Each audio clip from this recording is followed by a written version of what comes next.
ओम नमो नारायणाय। नवरात्रि व्रत कथा बहुत ही महत्वपूर्ण श्रीमद् देवी भागवत में जिसका वर्णन है, और इस व्रत कथा को अवश्य सुनना चाहिए। प्रतिदिन सुने तो अच्छा है, तो आप कम से कम एक बार इसको जरूर सुनिए, क्योंकि जब तक आप किसी के बारे में महत्व उसका नहीं जानते हैं तब तक उससे प्रेम नहीं होता। नवरात्रि व्रत करने का मन करेगा, यदि आप नहीं किए होंगे कभी, तो इस कथा के सुनने के बाद आपका भी दिल करेगा कि मैं भी इस बार नवरात्रि का व्रत कर लूं, और आप जरूर करेंगे। इसलिए इस कथा को आप पूरा श्रवण करें, आपसे यही कहता हूं। तो एक बार जो है स्वयं बृहस्पति ऋषि अंगिरा के पुत्र बृहस्पति मुनि ब्रह्मा जी के पास गए और जाकर कहा, हे परम पितामह, आप तो सर्वज्ञ हैं, संपूर्ण वेदों का ज्ञान आपसे निकलता है और संपूर्ण सृष्टि का ज्ञान भी आपको है। कृपा करके हमें आप वो प्रसंग सुनाइए जिससे आदि शक्ति जगदम्बा प्रसन्न हो। उनकी महिमा सुना दीजिए, उनका कोई व्रत है, कोई विधि है, वो हमें आप कृपा करके सुनाइए। क्या फल है इस व्रत का, किस प्रकार इस व्रत को करना चाहिए, है ना, आदि आदि प्रश्न किया उन्होंने। इन सभी प्रश्नों को, और ये भी कहा इस व्रत को किसने किया, कोई ये भी उदाहरण हो तो बताइएगा। तो ब्रह्मा जी बड़े प्रसन्न हुए। ब्रह्मा जी ने कहा, हे बृहस्पति, आपने पूछा तो है अपने लिए, लेकिन इसके उत्तर से जगत का कल्याण होगा, और भी साधक जो साधना करना चाहेंगे, व्रत करना चाहेंगे, उसको भी उसका लाभ मिल सकेगा। अच्छा प्रश्न किया। कहते हैं कि इस वर्ष में 4 नवरात्रि होती है। ब्रह्मा जी कहते हैं, एक चैत्र में, एक आश्विन में, एक माघ में और एक आषाढ़ में। तो 2 प्रसिद्ध नवरात्रि है, 2 गुप्त नवरात्रि है। तो ब्रह्मा जी कह रहे हैं, जो इन नवरात्रि के अवसर पर दुर्गा का ध्यान करता है, महादेवी पार्वती का ध्यान करता है, या सूर्य नारायण का ध्यान करता है, वो मनुष्य धन्य है। यह नवरात्र व्रत संपूर्ण कामनाओं को पूर्ण करने वाला है। धन चाहने वाले को धन मिलता है, विद्या चाहने वाले को विद्या मिलती है, पुत्र चाहने वालों को पुत्र मिलता है, और सुख चाहने वालों को सुख मिलता है। इस व्रत के करने से रोगी का रोग नष्ट होता है, दूर हो जाता है, दरिद्रता दूर हो जाती है, स्थिर लक्ष्मी का वास होता है। तो व्रत अवश्य करना चाहिए। कोई आने वाली विपत्ति, कोई घोर संकट हो तो संकट टल जाता है। तो कारागृह में कोई हो और उसके लिए कोई व्रत करके उसका पुण्य प्रदान करे, तो वह कारागृह से, जेल से छूट सकता है। इतना पावर है इस व्रत में, नवरात्रि के व्रत में। बंधन से छूट जाता है, मनुष्य तमाम विपत्तियों से बाहर निकल जाता है, उसके घर में आकूत संपत्तियां उपस्थित हो जाती, बंध्या को संतान लाभ होता है। ऐसा कौन सा सुख है, ऐसा कौन सा फल है जो नवरात्रि के व्रत करने वाले को नहीं मिल सकता? बोले, किम दुर्लभम लोके, क्या दुर्लभ रह गया।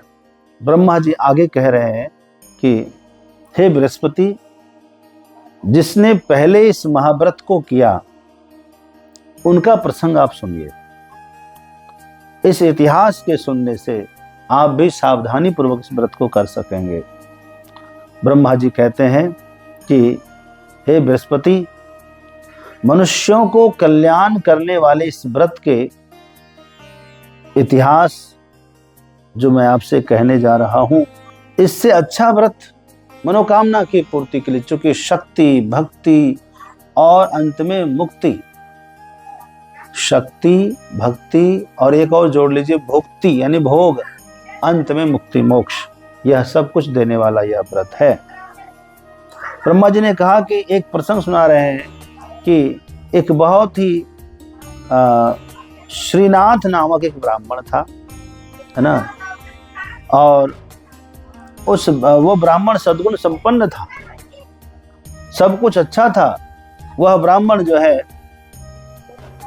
उस घर में, उसके घर में उसकी पत्नी से एक सुंदर पुत्री होती है, जिस पुत्री का नाम उन्होंने सुमति रखा।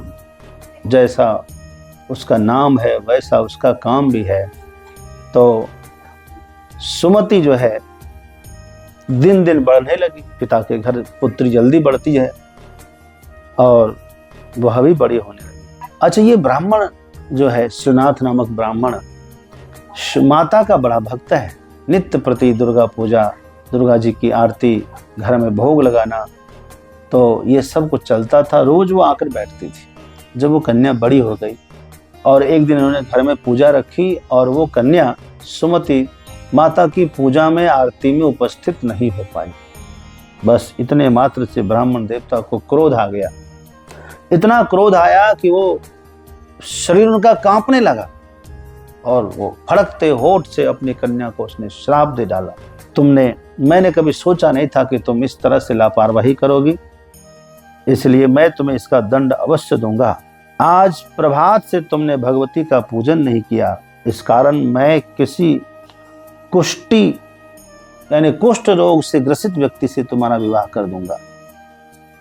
इतना सुनने के बाद कन्या ने कहा, पिताजी, मैं आपकी पुत्री हूं, आपके अधीन हूं, मैं सदा सदा आपकी हूं, आप जहां चाहे मेरा विवाह कर देना। लेकिन इतना बात मुझे मालूम हो गया है कि दुख या सुख मेरे ही भाग्य से मिलते हैं। किसी को कोई दुखी नहीं कर सकता, किसी को कोई सुखी नहीं कर सकता, है ना। तो काहू न को सुख दुख कर दाता, निज कृत कर्म भोग सब ढाता। तो अपने ही कर्म से लोग सुखी दुखी होते हैं। ये दृढ़ विश्वास था कन्या के मन में। जब ऐसा उसने कहा, जवाब दिया, तो ब्राह्मण देवता और नाराज हुए और उसने सचमुच में एक कुष्ठी व्यक्ति के साथ अपनी कन्या का विवाह कर दिया और कहा, तू जल्दी से चला जा मेरे घर से। जिसका शरीर कुष्ठ रोग से ग्रसित था, कुष्ठ रोग से ग्रसित था, शरीर से जो है रक्तस्राव होता था, पीप निकलता था, ऐसी परिस्थिति में उसके साथ कन्या का विवाह करके विदा कर दिया। कन्या चली गई ऐसे पति के साथ, अपने पति के घर में दुख झेल रही थी। एक दिन बहुत दुखी थी और संयोग से वह समय नवरात्रि का था। माता दुर्गा को याद कर रही थी कि एक दिन पूजा न करने से पिताजी ने मुझे श्राप दिया है।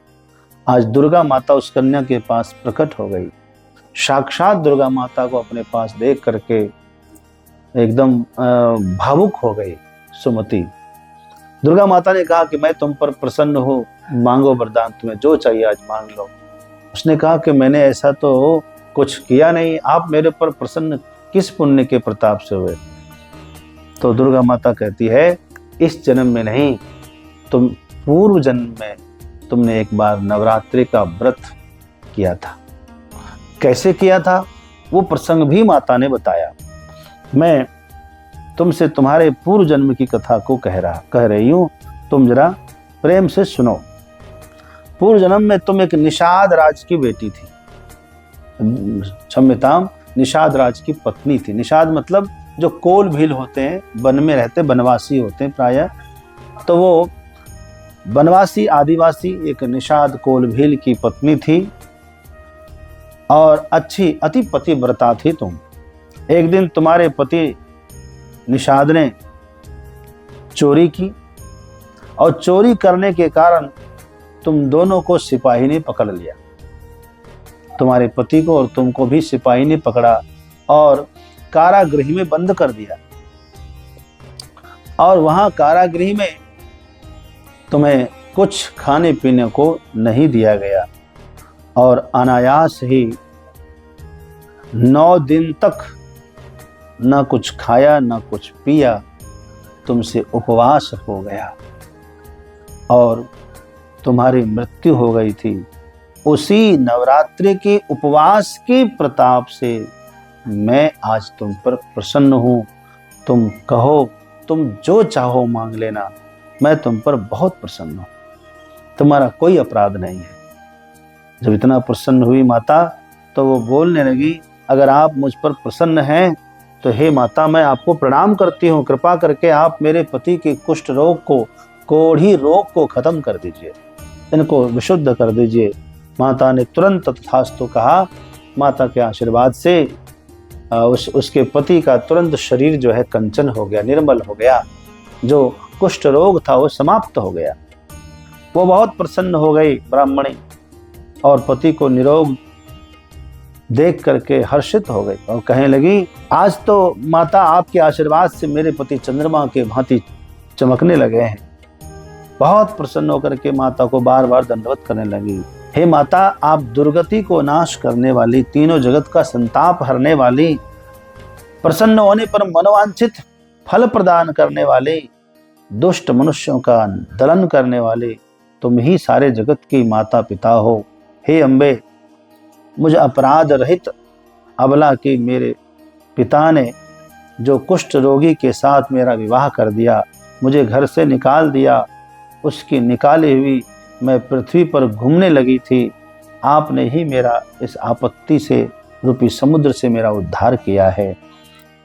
और हे देवी, आपको मैं बारंबार प्रणाम करती हूँ। इसी प्रकार जो है सुमति ने जब स्तुति की तो माता फिर से प्रसन्न हुई। माता ने कहा, जो तुमने 9 दिन तक व्रत किए थे, उसके सिर्फ 1 दिन के पुण्य से मैंने तुम्हारे पति को स्वस्थ कर दिया है। अब तुम कुछ और भी चाहो तो मांग लो, तुम्हारी जो इच्छा हो तुम अवश्य मांगो। और हाँ, मैं तुम्हें एक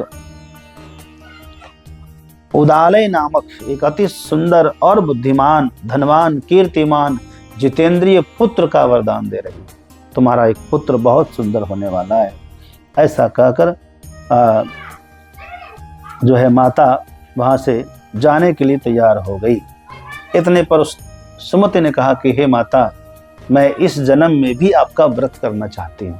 कृपा करके व्रत की विधि मुझे बता दीजिए और कैसे करना है ये भी बता दीजिए, क्या क्या सामग्री चाहिए ये भी बता दीजिए।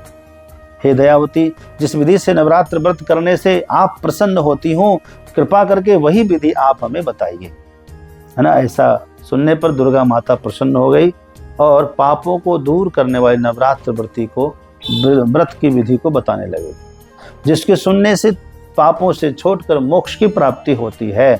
आश्विन मास के अथवा चैत्र मास के शुक्ल पक्ष की प्रतिपदा से लेकर 9 दिन तक विधि पूर्वक व्रत करे। यदि दिन भर व्रत न कर सके तो केवल एक समय भोजन कर ले। आप चाहे तो पूरे 9 दिन तक फलाहार कर सकते हैं। एक समय फलाहार करके व्रत करें। एक समय नहीं रह सकते तो 2 समय फलाहार करके भी व्रत कर लें। यह भी नहीं कर सकते तो एक वक्त भोजन करके व्रत करें। कुछ तो त्याग आपको करना ही होगा, तभी आपको कुछ फल मिलेगा। सात्विक भोजन आप एक वक्त कर सकते हैं और अपनी क्षमता अनुसार व्रत अवश्य करें। लिखा है कि क्या करना चाहिए। किसी पढ़े लिखे ब्राह्मण को, विद्वान ब्राह्मण को बुलाकर पहले घट स्थापन कर लीजिए, विधिवत उसमें जवारा आदि बो दीजिए और नित्य प्रति दुर्गा सप्तशती का पाठ करिए। पूरा नहीं कर सकते तो अर्गला, किलक, कवच, सिद्धि कुंजिका स्तोत्र और 3 अध्याय ने 1 चरित का पाठ रोज करिए। इस तरह से 9 दिन में 3 पाठ तो आपके हो ही जाएंगे। अब आइए, क्योंकि उसमें प्रथम चरित में महाकाली, जिससे आपको शक्ति प्राप्त करना है। दूसरे मध्यम चरित में महालक्ष्मी का पाठ होगा, जिससे आपको समृद्धि प्राप्त करना है। और अंत में महासरस्वती, जिससे ज्ञान और मोक्ष प्राप्त करना है। तो आपको तीनों प्राप्ति चाहिए तो अवश्य ही तीनों चरित्रों का पाठ होना चाहिए। यहाँ लिखा है, महाकाली, महालक्ष्मी या महासरस्वती की मूर्ति बनाकर उनकी नित्य विधि पूजा करें, अथवा तस्वीर से पूजा करें, तस्वीर की। अच्छा, पुष्पों से विधि पूर्वक अर्घ्य दें। अब कुछ बातें मैं आपसे कह रहा हूं जो आपको बड़ा ही लाभ देने वाला है। अर्घ्य पूजा करने के बाद अर्घ्य आता है, अर्घ्य समर्पण होता है। ये एक सकोरे में, चाहे चांदी के किसी कटोरी में थोड़ा जल रख लें और जल में जो है एक सुपारी रख दें और पुष्प देना है। तो क्या क्या दे सकते हैं, उससे क्या क्या फल मिलता है, अपने मनोकामना के अनुसार आप इसका प्रयोग करिए। जैसे बिजौरा के फूल से अर्घ्य देना। बिजौरा समझते होंगे, बड़े वाले नींबू का जो पुष्प होता है, नींबू उसका पुष्प होता है, फूल होता है, उसके फूल उस कटोरी में रख दें, है ना, और थोड़ा कुमकुम रख दें और उसको हाथ में ले लें। पूजा समाप्त होने के बाद आप कहिए, है ना, हे देवी, मैंने अपनी शक्ति और सामर्थ्य से आपकी आज की पूजा की, ये पूजा परिपूर्ण हो, आप प्रसन्न हो। ऐसा करके जगदम्बे मात की जय, ऐसे करके आगे की तरफ उसको गिरा देना। जल को नीचे कोई थाली बर्तन रख ले, उसमें गिरा दें। यह हुआ परिपूर्ण। तो बिजौरा के पुष्प से यदि आप नींबू के फूल से यदि आप अर्घ देते हैं तो आपके शारीरिक सौंदर्य में वृद्धि होगी। ठीक है। पहला, यदि आप जायफल होता है, जायफल से यदि आप करते हैं, जायफल उसमें एक डाल दें, फिर अर्घ दे दें, तो इससे यश बढ़ता है, कीर्ति बढ़ती है। यदि आप दाख, दाख यानी अंगूर को भी दाख कहते हैं और दाख खजूर को भी कहते हैं, तो उसमें आप खजूर डाल सकते हैं, दाख को डाल सकते हैं। छुहारा, छुहारा, छुहारा को दाख कहते हैं। आप छुहारा के टुकड़े को उसमें डालकर फिर अर्घ दें, ऐसा करने से कीर्ति बढ़ेगी, अच्छा काम कर पाएंगे जीवन में आप। फिर जो है जायफल से कीर्ति बढ़ेगी, दाख से यानी छुहारे के टुकड़े को उसमें डालकर यदि आप अर्घ देते हैं तो कार्य सिद्धि होगी, जो कोई कार्य कर रहे हैं वो कार्य आपका सफल होगा। आंवला से, उसमें आंवला डाल करके यदि अर्घ देते हैं तो सुख की प्राप्ति होगी।